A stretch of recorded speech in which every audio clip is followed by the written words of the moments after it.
नमस्कार साथियों, infusion notes के डिजिटल प्लेटफॉर्म पर आपका स्वागत है। आज का सेशन रहेगा साथियों 8 मई 2024 से इंडिया करंट अफेयर्स का। इस सेशन के अंदर साथियों जितने ही महत्वपूर्ण प्रश्न बने हैं वो मैं आपके साथ साझा करूंगा। साथ ही उन प्रश्नों से जुड़े हुए जो महत्वपूर्ण तथ्य आपसे पूछे जा सकते हैं उस पर भी आपके साथ जानकारी साझा करूंगा।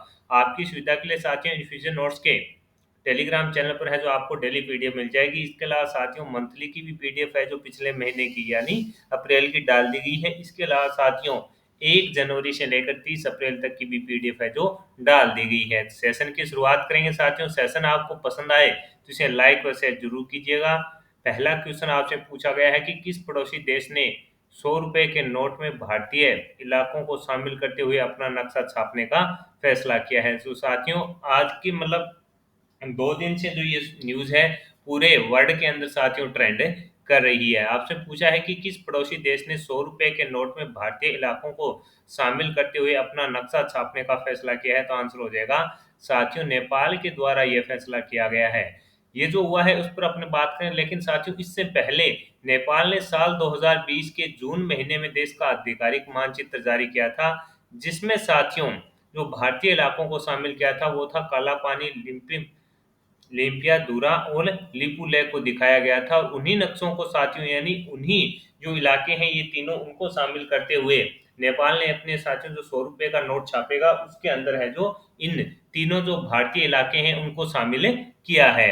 नेपाल ने संविधान में संशोधन किया और उसके बाद से देश का आधिकारिक का जो दस्तावेज और मोहरों में नए नक्शे का इस्तेमाल है जो किया जा रहा है। नेपाल अब 100 रुपए के नोट में भारतीय इलाकों को शामिल करते हुए साथियों अपना नक्शा छापने का फैसला किया है। ये इम्पोर्टेंट है रहने वाला है कि साथियों नेपाल सरकार के द्वारा जो फैसला किया गया है कि ये जो 100 रुपए का नोट है जो साथियों आप फोटो देख रहे हैं इसको जो छापेगा यानी 100 रुपए का जो नोट है साथियों नेपाल सरकार छापने जा रही है उसके अंदर साथियों काला पानी, लिम्पिया दूरा और लिपू लेक जो है उसको शामिल किया गया है। ये तीनों साथियों भारत के जो इलाके हैं उनको शामिल कर है जो एक नक्शा बनाया गया है। और अब उसको साथियों अपने 100 रुपए के नोट पर है जो नेपाल है छापने जा रहा है। और प्रधानमंत्री आपको ये पता साथियों पुष्प कमल दहल परसेंट वहां के प्रधानमंत्री हैं। तो ये साथियों अगर इस प्रकार का क्वेश्चन पूछा तो नहीं जाता, लेकिन अपने करंट अफेयर्स पढ़ रहे हैं तो इन चीजों से अपने को अपडेट है जो रहना चाहिए। ये थी साथियों जो लेटेस्ट जानकारी चल रही थी। कई बार पूछ लिया जाता है साथियों इस पर भारत सरकार का भी बयान भी आना बाकी है। और साथियों जो अपने सबसे पावरफुल अपने मानते हैं विदेश मंत्री एस जयशंकर प्रसाद जी हैं वो सब संभाल लेंगे।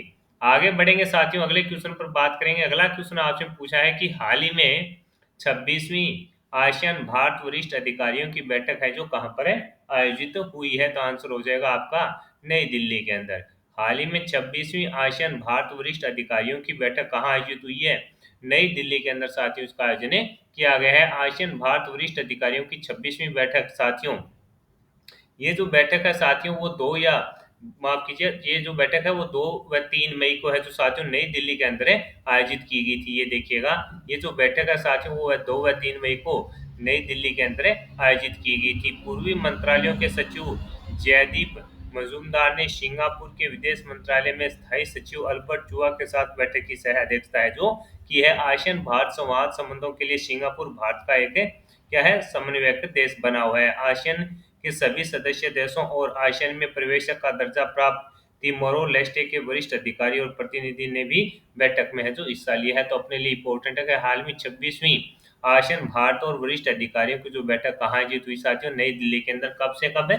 2 से 3 मई से साथियों इसका आयोजन है जो भारत के अंदर है नई दिल्ली के अंदर किया गया। तो अपने लिए इम्पोर्टेंट है भारत और आसियान की जो 26वीं वरिष्ठ अधिकारियों की जो बैठक साथियों वो अपने नई दिल्ली के अंदर है जो आयोजित की गई। ये अपने को याद रखना और अपने लिए इम्पोर्टेंट है बनेगा।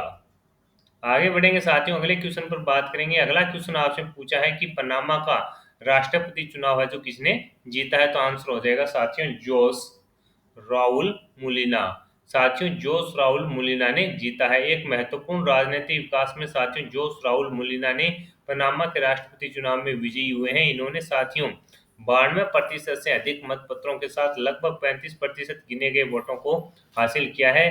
64 वर्षीय पूर्व सुरक्षा मंत्री ने अपने निकटतम प्रतिद्वंदी पर 9% की अजय बढ़त हासिल किया। और इसके बाद साथियों ये घोषणा हो चुकी है कि ये पनामा के राष्ट्रपति बनेंगे। कौन? जोस राउल मोलिना। ये अपने को याद रखना। और पूर्व सुरक्षा मंत्री भी साथियों ये रह चुके हैं, तो थोड़ा अपने को याद रखना है। पूछ लिया जाता है कई बार साथियों, जिन एग्जामों के अंदर वर्ल्ड करंट अफेयर्स पूछा जाता है उसमें अंदर साथियों जो एक्सपीरियंस है मेरा, मैं आपके साथ साझा कर रहा हूँ। उसके अंदर साथियों जो नए प्रधानमंत्री बनते हैं या नए राष्ट्रपति बनते हैं उनके नाम है जो पूछ लिए जाते हैं। तो ये अपने लिए इंपॉर्टेंट रहेगा कि पनामा का राष्ट्रपति चुनाव किसने जीता? जोस राउल मोलिना ने है जो जीता है।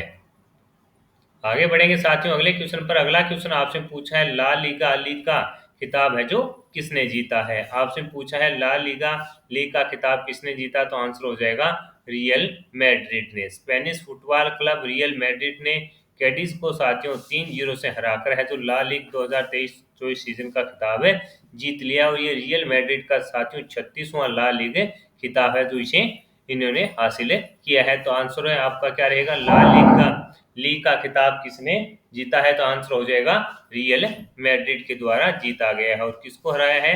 तो इन्होंने साथियों कैडिज को है जो 3-0 के अंतर से हराकर है जो ये खिताब है अपने नाम किया। और इनका साथियों रियल मैड्रिड का ये 36वां खिताब है जो रहेगा। आगे बढ़ेंगे साथियों अगले क्वेश्चन पर बात करेंगे। अगला क्वेश्चन आपसे पूछा गया है कि मणिपुर में स्कूल ऑन व्हील्स परियोजना का शुभारंभ किसने किया है? अपने लिए इंपॉर्टेंट क्वेश्चन है रहेगा। आपसे पूछा है मणिपुर में स्कूल ऑन व्हील्स परियोजना का शुभारंभ किसने किया? तो आंसर हो जाएगा साथियों जो राज्यपाल है कौन? अनसुईया उइके के द्वारा साथियों ये जो स्कूल ऑन व्हील्स परियोजना है उसका शुभारंभ किया गया है। इस प्रकार की एक साथियों वैन होगी, इसके अंदर साथियों एक टीचर भी मौजूद है जो रहेगी। राज्यपाल अनुसुईया उइके ने इसका उद्घाटन किया। इस योजना से मणिपुर के राहत शिविरों में रह रहे बच्चों को शिक्षा मिलेगी। स्कूल ऑन व्हील्स बस में एक टीचर भी मौजूद रहेगा। विद्या भारती शिक्षा विकास समिति ने इस योजना की शुरुआत की है।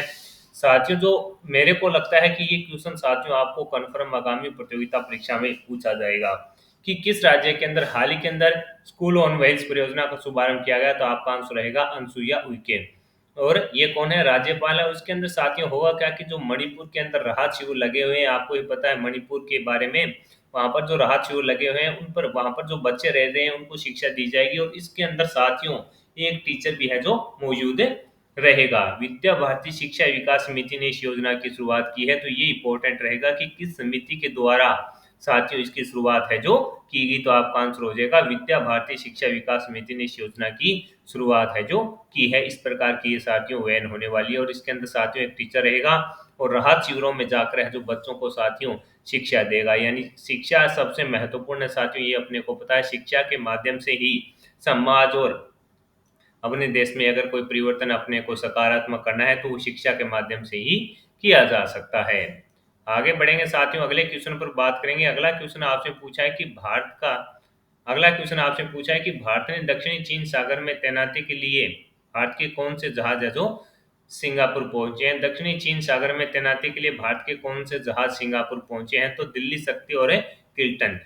चीन पर नकेल कसने के लिए तैयार भारत नौसेना ने दक्षिण चीन सागर में पूर्वी बेड़े की तैनाती में 3 जहाज पहुंचे सिंगापुर। बेड़े के flag officer commanding Rajesh Dhankhar के नेतृत्व में भारतीय नौसेना के जहाज साथियों दिल्ली शक्ति और किल्टन है जो साथियों 6 मई को है जो सिंगापुर पहुंचे हैं। ये अपने को याद रखना है। यानी 3 जो जहाज है साथियों कौन कौन से? दिल्ली शक्ति और किल्टन है जो साथियों 6 मई को है जो सिंगापुर पहुंच चुके हैं। इस प्रकार का क्वेश्चन साथियों पूछ लिया जाता है। उत्तर प्रदेश पुलिस कांस्टेबल का जो एग्जाम हुआ था साथियों वो बाद में रद्द कर दिया गया था। उसके अंदर एक शिफ्ट में इस प्रकार का क्वेश्चन पूछा गया था। तो अपने लिए इंपॉर्टेंट रहेगा कि दक्षिण चीन सागर में तैनाती के लिए भारत के कौन से जहाज सिंगापुर पहुंचे हैं? दिल्ली शक्ति और किल्टन साथियों ये तीनों जो जहाज हैं साथियों, और वो किसके नेतृत्व में? तो साथियों जहाज पहुंचे सिंगापुर पूर्वी बेड़े के flag officer commanding RDM Rajesh Dhankhar के नेतृत्व में है साथियों। दिल्ली शक्ति और किल्टन 6 मई को है जो सिंगापुर पहुंच चुके हैं। ये अपने को याद रखना है और आपसे पूछा भी जा सकता है। आगे बढ़ेंगे साथियों अगले क्वेश्चन पर बात करेंगे। अगला क्वेश्चन आपसे पूछा गया है कि मैड्रिड ओपन में महिला एकल का खिताब है जो किसने जीता है? आपसे पूछा है कि मैड्रिड ओपन में महिला एकल का खिताब किसने जीता है? तो ईगा स्वीटिक। वर्ल्ड नंबर 1 ईगा स्वीटिक ने एक रोमांचक फाइनल मुकाबले में उन्होंने साथियों बेलारूस की कौन है? आर्यन सबालेंका को जो साथियों 7-5 4-6 7-6 9-7 से हराया। पुरुष एकल स्पर्धा के अंदर साथियों रूस के एड्री रूवेल ने अपना दूसरा एटीपी मैड्रिड ओपन मास्टर्स है जो 1000 एकल का खिताब है जो जीता है। उन्होंने कनाडा के फेलिक्स आगर ओलिया सिमे को 4-6, 7-5, 7-5 से हराया और सारा सोबरमिस और क्रिस्टिना बुक्स की स्पेनिश जोड़ी ने जो साथियों महिला युगल खिताब जीत कर है जो अपने देश का नाम रोशन किया है। तो अपने लिए साथियों ये मोस्ट इंपॉर्टेंट क्वेश्चन रहेगा। इसके अंदर अपने क्या है, महिला एकल ईगा स्वीटिक, इन्होंने फाइनल में किसको हराया, आर्यना सवालेंका को हराया। पुरुष एकल का खिताब किसने जीता, एड्री रूबलेव ने। इन्होंने साथियों ये दूसरा खिताब है, इन्होंने कनाडा के फेलिक्स ऑगर अलियामिसा को हराया। और वहीं साथियों जो महिला युगल का खिताब था वो किसने जीता है, साजिया, माफ कीजिएगा, सारा सोरिबिस और क्रिस्टिना बुकस की जो स्पेनिश जोड़ी है उसने है जो साथियों महिला एकल का खिताब है जीता है। तो अपने लिए इंपॉर्टेंट क्वेश्चन है रहेगा। और साथियों इस प्रकार का क्वेश्चन है जो पूछ लिया जाता है। मेरा प्रयास होता है कि साथियों बार बार आपको चीजें पढ़नी ना पड़े, पीडीएफ मिलेगी आप आसानी से याद करोगे। एक बार आप क्लास देख रहे हो तो वैसे ही आप इससे अपडेट हो जाओगे। किसने, महिला एकल ईगा स्वीटेक। पुरुष एकल का खिताब किसने जीता, तो आपका आंसर हो जाएगा साथियों फेलिक्स, माफ कीजिएगा, एंड्री रूवेल ने। रूस के हैं एंड्री रूवेल। और महिला युगल का खिताब स्पेनिश जोड़ी है सारा सोरिबस और क्रिस्टिना बुकस ने जीता है। आगे बढ़ेंगे साथियों, अगला क्वेश्चन आपके सामने है। आपसे पूछा है कि इंडियन सुपर लीग 2023-24 का खिताब है जो किसने जीता है। इंडियन सुपर लीग 2023-24 का खिताब किसने जीता, तो आपका आंसर रहेगा मुंबई सिटी ने। किसने जीता, मुंबई सिटी ने जीता। कोलकाता के विवेकानंद युवा भारती क्रीडांगन स्टेडियम में एक रोमांचक अंतिम मैच में मुंबई सिटी एफसी ने मोहन बगान सुपर जॉइंट को 3-1 के स्कोर लाइन से हराकर अपना दूसरा Indian super ice league ISL का खिताब है जो जीता है। तो अपने लिए इंपॉर्टेंट क्वेश्चन ये भी रहने वाला है, इंडियन सुपर लीग 2023-24 का खिताब किसने जीता, तो आंसर हो जाएगा आपका मुंबई सिटी ने जीता। और कोलकाता के विवेकानंद युवा भारती क्रीडांगन स्टेडियम में, ये इंपॉर्टेंट है साथियों कि फाइनल मुकाबला कहां पर खेला गया था, इस प्रकार का भी क्वेश्चन पूछा जा चुका है। तो आपके लिए इंपॉर्टेंट रहेगा कि कोलकाता के विवेकानंद युवा भारती क्रीडांगन स्टेडियम में एक रोमांचक फाइनल मुकाबला हुआ था जिसमें मुंबई सिटी एफसी ने साथियों मोहन बगान सुपर जॉइंट को 3-1 के अंतर से हरा दिया। ये इसका साथियों जो मुंबई सिटी की विजेता टीम है उसका फोटो है। आगे बात करेंगे साथियों अगले क्वेश्चन पर। अगला क्वेश्चन आपसे पूछा है कि हाल ही में बर्नार्ड हिल का निधन हो गया, इनका संबंध था, तो साथियों ये हॉलीवुड अभिनेता थे। फिल्म टाइटैनिक में कैप्टन एडवर्ड सिम्स का रोल प्ले करने वाले एक्टर बर्नार्ड हिल का है जो निधन हो गया। ये इनका फोटो आप देख सकते हैं कि हाल ही में बर्नार्ड हिल का निधन हो गया। वो कौन थे, तो साथियों ये हॉलीवुड अभिनेता थे। इन्होंने फिल्म टाइटैनिक में कैप्टन एडवर्ड सिम्स का रोल प्ले करने वाले एक रोल प्ले इन्होंने किया था। और इनका हाल ही के अंदर जो साथियों है जो निधन हो गया है, तो ये चर्चा में है। तो इस प्रकार का भी क्वेश्चन अपने लिए इंपॉर्टेंट रहेगा। आगे आपसे पूछा गया है कि हाल ही में Oxford Bookstore book cover पुरस्कार 2024 से में किसे सम्मानित किया गया, तो आंसर हो जाएगा भावी मेहता।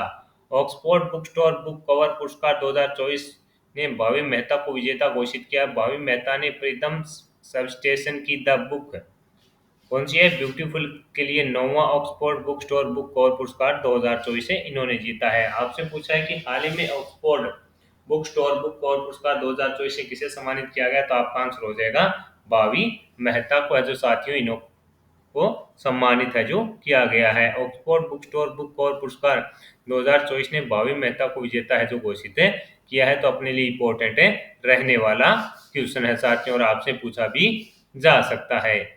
आगे बढ़ेंगे साथियों अगले क्वेश्चन पर बात करें। अगला क्वेश्चन आपसे पूछा है कि बैडमिंटन प्रतियोगिता थॉमस कप और उबेर कप 2024 किसने जीता, तो साथियों इसके अंदर चीन ने जीता। चीन की बैडमिंटन टीम ने पुरुष के थॉमस कप और महिला की उबेर कप जीत खेल में अपना दबदबा है जो कायम रखा है। 2024 बीडीडब्ल्यू थॉमस और उबेर कप का फाइनल 5 मई 2024 को चीनी शहर के चेंगडू में खेला गया था। और साथियों थॉमस कप के जो फाइनल में है चीन ने इंडोनेशिया को है जो हराया था। ये भी अपने को याद रखना है। तो अपने लिए इंपॉर्टेंट क्वेश्चन रहेगा। अगला क्वेश्चन आपसे पूछा है कि हाल ही में पैराफिन ईंधन से संचालित रॉकेट एसआर 75 का पहली बार सफल परीक्षण किसने किया, तो आंसर हो जाएगा हाइपल्स कंपनी के द्वारा किया गया। कि हाल ही में पैराफिन ईंधन से संचालित रॉकेट एसआर 75 का पहली बार सफल परीक्षण है जो किसने किया, तो हाइपल्स हाई इपल्स कंपनी है साथियों, उसके द्वारा है जिसका सफल परीक्षण है जो किया गया। तो साथियों आज के सेशन के अंदर जितने ही महत्वपूर्ण करंट अफेयर्स के क्वेश्चन बने थे वो मैंने आपके साथ शेयर कर दिए हैं। साथियों उन प्रश्नों से जुड़े हुए जो महत्वपूर्ण तथ्य आपसे पूछे जा सकते हैं उस पर भी जानकारी साझा की है। मेरा प्रयास है कि साथियों आपको कम समय में बेहतरीन कंटेंट है जो दिया जाए। तो यह प्रयास आपको सार्थक लग रहा है तो साथियों इस सेशन को लाइक व शेयर जरूर कीजिएगा। अगर कोई आप सुझाव देना चाहते हैं तो कमेंट बॉक्स में अपनी राय भी दे सकते हैं। ये सेशन साथियों इसलिए 15 या 14 मिनट का किया जाता है कि आपका जो कीमती समय है वो बचे और इसका फायदा आप अपने सब्जेक्टों को तैयार करने में लगाएं। यह प्रयास सार्थक लगा है तो इस सेशन को लाइक व शेयर जरूर कीजिएगा। मिलेंगे साथियों नेक्स्ट सेशन में। धन्यवाद।